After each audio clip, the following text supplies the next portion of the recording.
The Canadian federal election is now just a few days away on September 20th, and one of the top issues in this election is housing affordability. And that's because the prices of homes, not just in major Canadian cities, but all across Canada, have risen considerably, especially since the start of COVID.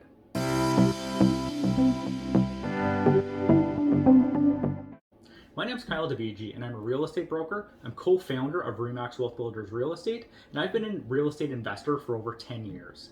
In this video, I want to review the election policies being proposed by each of the federal parties and going to evaluate if it's actually going to affect housing affordability. Now, this is not an endorsement of any political party, please. This is my opinion as a real estate broker who is very active in the marketplace. Now, to start off, I need to do a quick economics lesson on how housing prices work. There are two factors in the real estate market that affect pricing. Number one is supply. This is the number of properties that are available for sale or for lease in the marketplace at any given time. And the other factor is demand. This is the number of buyers that are looking to buy a property at that same time. Now, supply and demand are inverse factors. This means that as supply increases, prices decrease. And as demand increases, prices increase. Okay, now that we've got that out of the way, let's get into the federal policies. So each federal party has a plan on how to build more homes.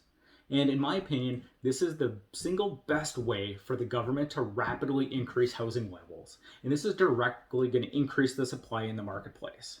And as I mentioned before, if there's a lot of supply, that'll eventually bring the prices of homes down. Now, the Liberals are proposing to build 1.4 million homes over 4 years. That's about 350,000 a year. The Conservatives are looking to build 1 million homes in 3 years, so about 333,000 a year. The NDP are going to build 500,000 homes in 10 years, so only 50,000 a year. And the Green Party has said that they're going to build 300,000 homes over 10 years, works out to 30,000 a year. So the impact that this policy is going to have on housing affordability ranges anywhere from could have a moderate effect to absolutely none. Now, keep in mind, these numbers are actually across Canada. And Canada is targeting immigration levels over 400,000 people, new people coming into the country for at least the next 3 years. Plus, the government says that there's over 1.5 million households that are already in need of core housing. And all of these platforms won't even address that existing backlog, not to mention the formation of new households through immigration, urbanization. It's whether or not the political parties are able to meet these targets that they've set, achieve them, and that's what's going to dictate how much of an impact there's going to be to the marketplace. In my opinion, I feel that there's going to be very little that's going to affect the marketplace from the building home strategies of their federal parties. The next key platform that each of the parties has addressed is to fight speculation. And all of these proposals attempt to decrease demand by making speculation less profitable by those people trying to speculate and get rich in the marketplace, so to speak. So all of the parties have said that they want to fight money laundering. And this is a great thing. They're going to do it by increasing transparency, better reporting of suspicious activities and transactions. This is all great stuff, except that there already exists at a federal level. Whenever any real estate is traded in Canada, FINTRAC needs to be notified. And essentially, this is the government tracking organization that exists today, where myself as a broker, I need to provide information on my clients, their driver's license, passports. I also need to let the government know where the money is coming from that they're using to purchase these properties as well. So I think this is going to have virtually no effect on the marketplace because it exists today. But strengthening those protections, I think, is very important, and I definitely encourage for each of the political parties. The NDP has proposed a 20% foreign buyers tax. Now, this actually already exists in many of the major marketplaces. In BC, there's already a 20% tax. In Ontario, there's already a 15% tax. Now, there are other jurisdictions like Alberta that have no foreign buyers tax whatsoever, so a federal policy would affect those. A 20% foreign buyers tax, I think, is going to have zero effect on the marketplace because it already exists in the major markets of Canada. Now, the Liberal and NDPs have proposed a foreign ownership ban for 2 years. Now, immigrants are a huge source of buyers in the GTA and major markets across Canada. 99% of those that we're seeing and that I've personally dealt with are already Canadian citizens. they're permanent residents, or they are well on their way to becoming a permanent resident. So I think these policies are going to have zero impact on housing affordability. The Liberals are proposing an anti-flipping tax for properties that are sold within 2 months of purchase.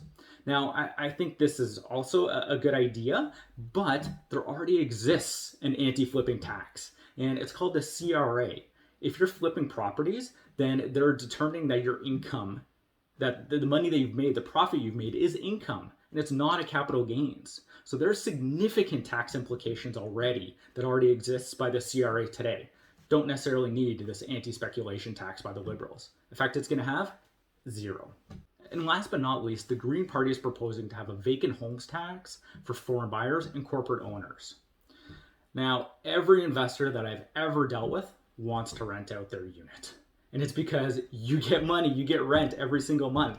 You need to pay your bills. You need cash flow. So this is a proposal that's kind of silly in my opinion. And I think it's going to impact more Canadian residents that are living outside of the country for significant periods of time, like snowbirds going down to Florida, the US, or traveling internationally. This is going to have zero effect on housing affordability in any market, really. All of these policies are very easy to target by politicians because it's targeting people outside of Canada. And you can make a lot of noise around them that we're doing these big activities, but at the end of the day, vast majority of real estate and transactions are happening by honest, hardworking Canadians or permanent residents. This is going to have absolutely no effect whatsoever on housing affordability. Another major prong of a lot of the federal proposals is to help buyers, which sounds like a great thing, especially when affordability is being challenged. And many of these policies target first-time buyers, but ultimately they're all going to result in increased demand. Now, the Liberals have a large list of initiatives that they want to do. They want to introduce a new tax-free home saving account where you can save $40,000 if you're up to 40 years of age. They want to tweak the first-time homebuyer incentive program, which is the equity sharing program they came up with a few years ago. They want to double the first-time homebuyer tax credit from $5,000 to $10,000. They want to reduce the CMHC default insurance premiums by 25%. And they want to increase insurance mortgage cutoffs from $1 million to $1.25 million. The Conservatives are looking to adjust the mortgage stress test and to reduce the need for it. They're going to introduce new 7 to 10-year mortgages. And they're also going to increase the limit on mortgage insurance eligibility and index that to inflation. The NDP are looking to reintroduce 30-year mortgages for first-time buyers that are insured by CMHC. And they're looking to double the current home buyer's tax credit to $1,500.